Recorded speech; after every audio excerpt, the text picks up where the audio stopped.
ang araw ng kaligtasan mo, kaibigan ko. Baka ang bukas ay di na darating. Buhay mo'y madaling lilipas at magwawakas.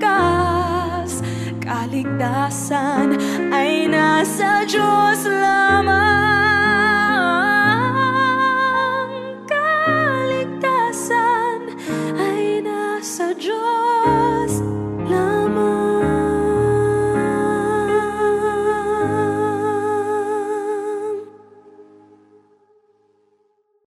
Saan ka nabubuhay, mahal na kaibigan?